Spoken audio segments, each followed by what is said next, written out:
Hi Pisces, this is Jav. Welcome pa sa ating channel.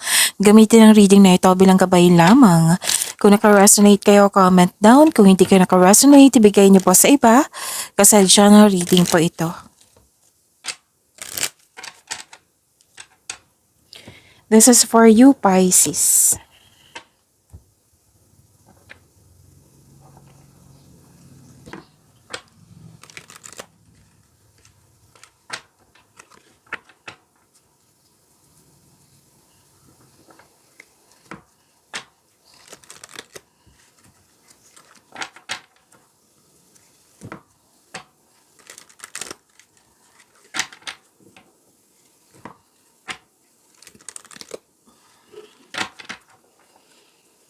Para po ito sa iyo, Pisces. Maraming salamat po sa inyong patuloy na suporta at maraming salamat din po sa mga hindi nag-skip ng ads. Sa mga hindi pa nag-subscribe, subscribe na po kayo at click bell notification para malaman nyo na may bago tayong video. Para sa mga gustong magpa-reading, comment po kayo ng personal reading. Again, comment kayo ng personal reading and check my reply sa comment section.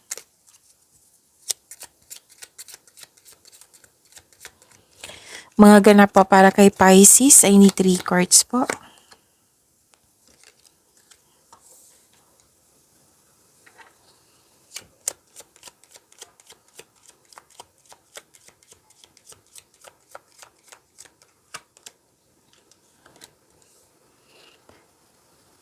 Mas lumawak yung ambisyon nyo sa buhay, nagkaroon din ng time for reflection, nag-update kayo sa goal nyo sa buhay, kung saan na kayo. Mataas din ang iyong intuition, Pisces. At may malalaman kayong taong nanloko or manloloko or may malalaman kayong sekreto sa araw na ito.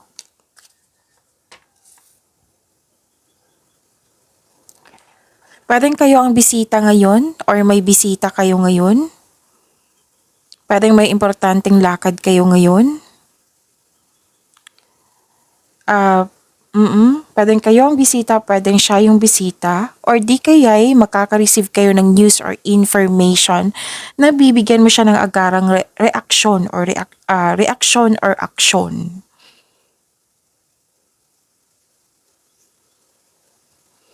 May nakita ko ditong togetherness, celebration, party, reunion, pwedeng meeting, special event, public event.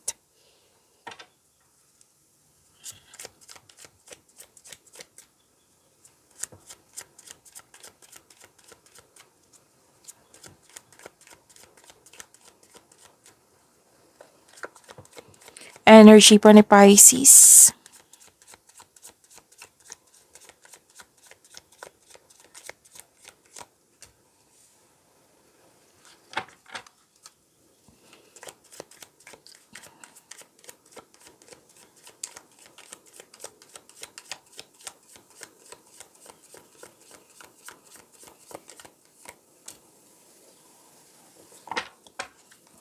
Kung may narinig kayo or may nakita kayong repeating message, meaning to say, pinupush ng cards nyo yan. Like for example, nanood kayo ng isang video reading nyo, Pisces, dito sa channel natin. Tapos may napansin kayo na repeating message. Yan po yung pinupush ng cards nyo na kailangan yung bigyan ng atensyon, solusyon, at aksyon kung maaari po. So ano yung energy ni Pisces? Naka-receive kayo ng wisdom message. Pwede din nagpahinga kayo ngayon kasi gusto nyo mapag-isa, makapag-isip, para magpagaling, yung magpahinga. Nagkaroon ng inner truth, divine inspiration, enlightenment. Parang naghahanap kayo ng sagot sa inyong mga katanungan dito. So sabi ng card dito, nasa iyo na yung sagot sa inyong mga katanungan. Nasa iyo na yung solusyon sa inyong problema. All life's answers are within you. Maraming mga tao na takot mag-isa. Baliktad naman sa iyo. So maglalaan ka ng oras para ikaw ang makapag-isip.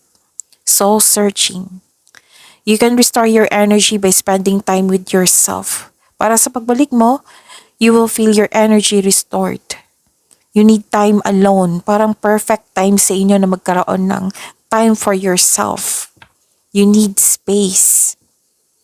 So sabi ng card dito, feel free yourself para makapag-isip ng maayos. Kung gusto nyo pag-level up sa inyong relasyon ba or sa career and money mo, then kailangan mo ito. Yung magkaroon ng soul-searching, time for reflection para makapag-isip ng mabuti.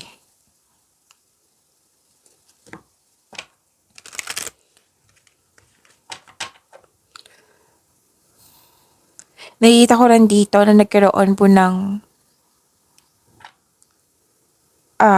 stagnation, pagwawalang kilos. Kaya nga, kasi nag-iisip kayo.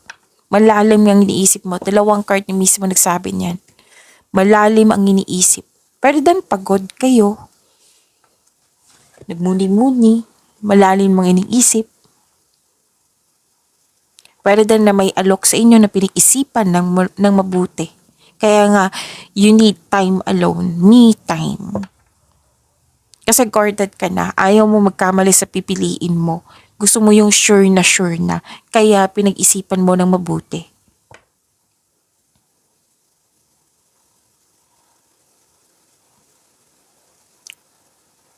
Kailangan mong maging willing ka mag-move on from the past para bumukas yung new doors for you. Kasi ang ilan dito, nakita ko dito na stuck sa nakaraan. So you have to move forward. Alalahanin mo yung inspiration mo sa buhay para ma-motivate po kayo.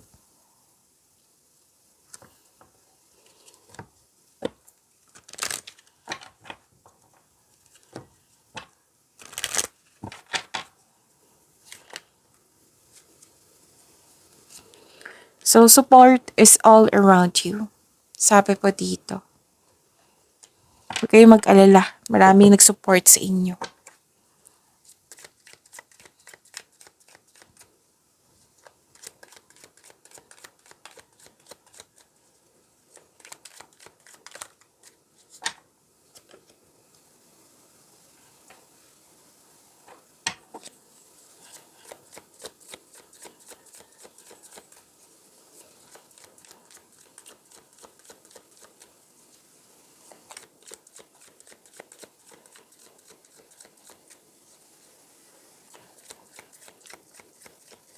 This is about your career and money.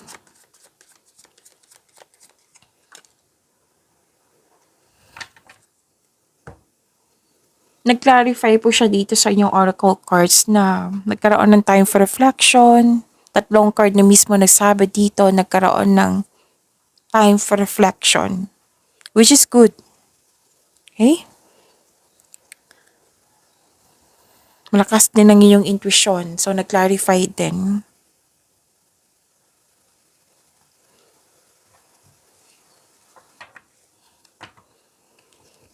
Okay.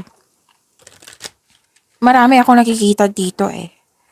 Pwedeng kontrata ito na may hidden charges or makadiscover ka ng deal na too good to be true. Kaya be wiser, mag-ingat, pag-isipan ng mabuti. Kung hindi mo alam yung nakasulat dyan sa kontrata, then wag mahiyang magtanong. Kailangan kasi kabisado mo yan, alam na alam mo kung ano yung nakasulat. Kasi tatanggapin mo siya eh, pipirma ka. Pwede din hindi sa kontrata to, pwede sa mga sinasabi ng isang tao na kailangan mong kilalanin, kailangan mong alamin kung totoo ba itong mga sinasabi niya sa iyo. And I believe this is an offer.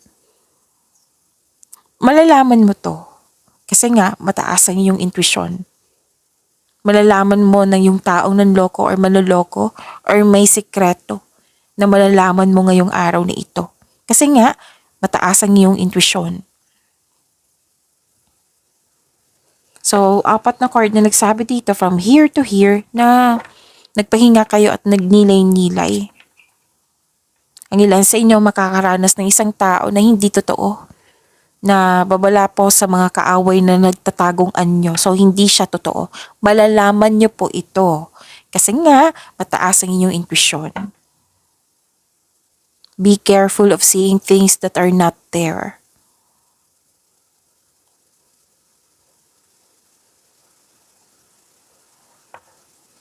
mabubulgar ang sekreto. Malalaman mo yung taong hindi totoo sa'yo. Or pwede din na nalaman mo na ngayon yung sitwasyon na nangyari na kailangan mong malaman ngayon.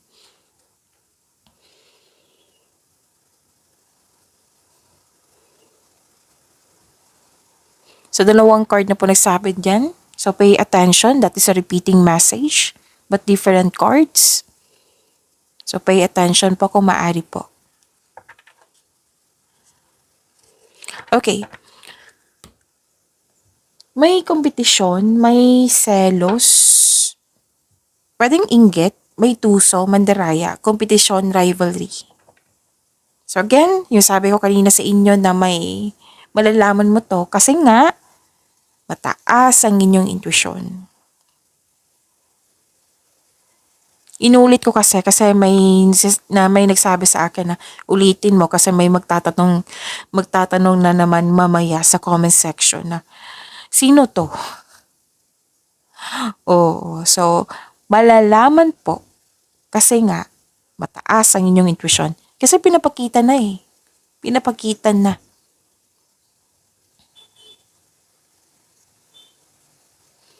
Nagkaroon ng struggles or conflict sa workplace mo o nagkaroon ng rivalry. Posibleng, yun nga, mapanlin lang na tao. Dalawang card niya mismo nagsabi niyan eh.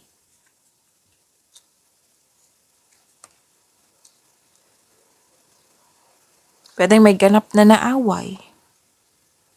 And some of you, nakikita ko dito na magpapatayo ng negosyo, structure, or bahay.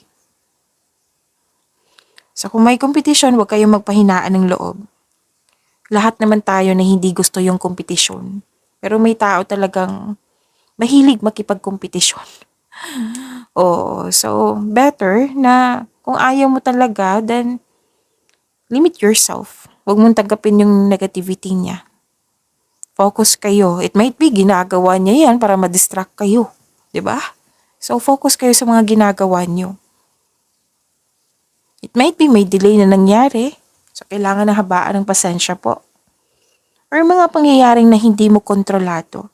So, this card asks you to slow down and pay attention to its details. Focus on one thing at a time. So, diba, sabi ko kanina sa inyo na it might be ginagawa ng taong ito para guluhin ka.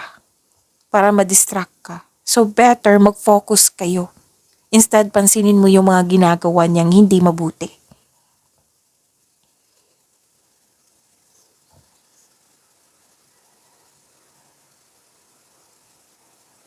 Pero may nakita naman ako ditong, okay. So, prepare yourself kasi magiging busy kayo. Na sana'y hindi kayo makaranas ng burnout. If you're experiencing burnout, then ask for help. Para hindi mo dala lahat yung gawain po. Huwag kang mag-say yes kung hindi naman akmasin yung schedule. Kumbaga, time management. Let's say, andyan na yan. So, ask for help. Pero huwag kayong mag-alala kasi nakita ko naman dito matatapos mo yung mga gawain mo. May money luck dito, oh. LUCK po. Nagkaroon ng healing, nagkaroon ng pag-asa. You may be guided to begin a new business. Or you have a hidden talent na magagamit mo pandagdag income. Pwede din awards and fame ito. May opportunities po, yes.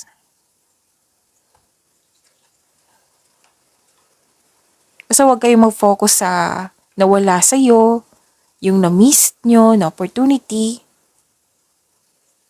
Okay, pay attention ha kasi may nakita ko ditong loss of connection, loss of money, or loss of opportunity. So, kung walang nangyari sa nakaraan, so pay attention lalo na sa money kasi sayang. I-monitor nyo yung pasok at labas ng pera po. Tapos, dalawang card kasi nagsabi dito na may manluloko. Kaya, ingat na lang po kasi may involved dito na money. Pwedeng nangyari to sa nakaraan na naalala nyo ngayon. Pwedeng mangyayari ngayon na sana hindi. Sana hindi. Makinig kayo sa inyong intuition. Okay? Para may iwasan sana to. So don't worry, after nito, magkakaroon po ng new direction po.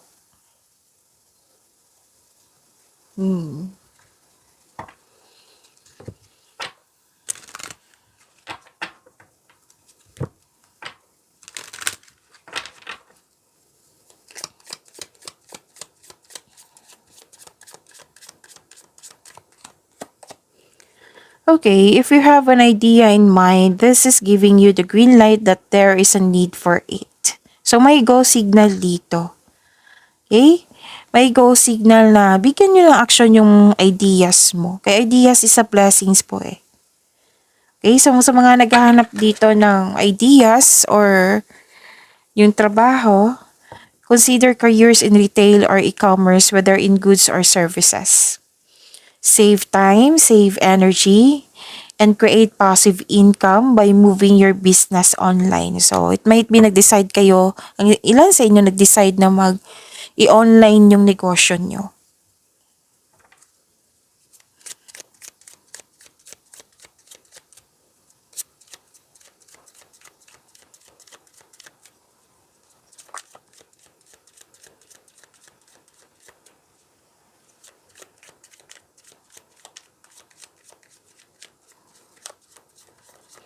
Love life, self-love, partnership, and romance ni Pisces.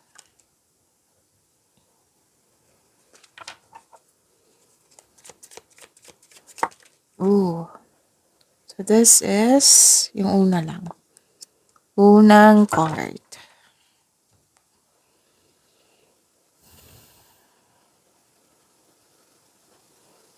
Nakita ko dito na nagkaroon po ng naging hard worker kayo. Whether single ka man, may relasyon sa buhay mag-asawa. Naging hard worker kayo na kailangan ng pagbalanse sa oras dito sa inyong sarili, sa partner mo, sa pamilya. Whether single ka man, may relasyon sa buhay mag-asawa. Kasi nakikita ko dito, pwedeng nagkaroon ng hindi pagkakaunawaan kasi nga hindi balanse yung oras mo. Pwedeng binigyan mo ng oras pero hindi siya sapat. Pwedeng nagreklamo na yung pamilya mo. Ano ba to si Pisces? Puro na lang trabaho. Wala nang panahon sa sarili. Wala nang panahon sa pamilya.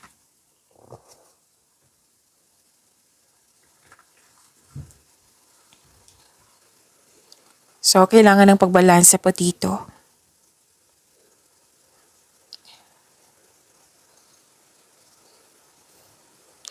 Okay.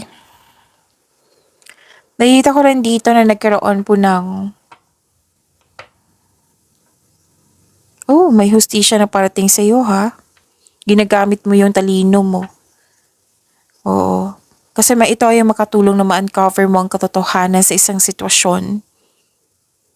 May nakita rin ako ditong positive outcome sa legal matters, legal issues, mananalo ka, mare-resolve na. So, ang advice ng card nyo dito, stay true to yourself and act with integrity. Have faith na ang imbalance sa sitwasyon are now working out in your favor. Huwag kayong mag-alala kung may tampuhan man na nangyari or hindi nagkakasundo kasi nakita ko dito may pagkakaayos. Kung may negotiation man dito, any kind of negotiation, magkakaroon ng successful agreement. Pagkakaayos nga.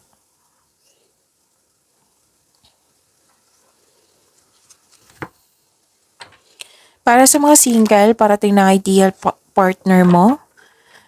Sabi ng card dito, advice ng card nyo dito na take things slow, kilalanin mo muna. Alam kong excited ka dito na kilalanin siya or tanggapin siya. Pero sabi ng card, hindi naman sinabi dito na may masama siyang hangarin. Kundi, kilalanin muna.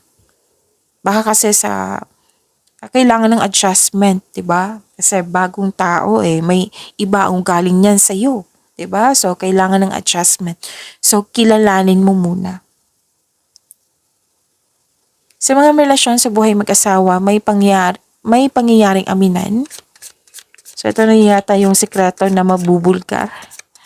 Oo, or pwede din proposal po ito. So, good news is on the way po.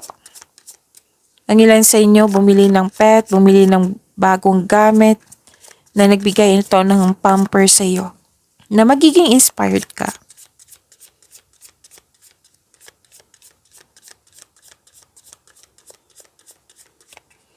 Okay. Okay. May sabi dito na makikita mo yung, lalo na yung bagong tao sa inyong buhay, pwedeng kaibigan, bagong kasamahan, pwedeng maliligaw, oo. Pwede din naman na kakilala mo na talaga. Oo. Kasi may ma-discover ka dito. Oo. May ma-discover ka kasi nga, mataas ang inyong intuition.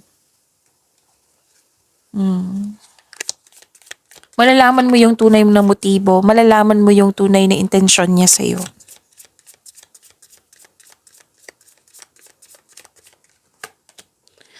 So apology, never underestimate the power of a heartfelt apology. Pag-imanin niyo po yung blessings sa binigay sa inyo. Pisces, see you tomorrow. Maraming salamat po.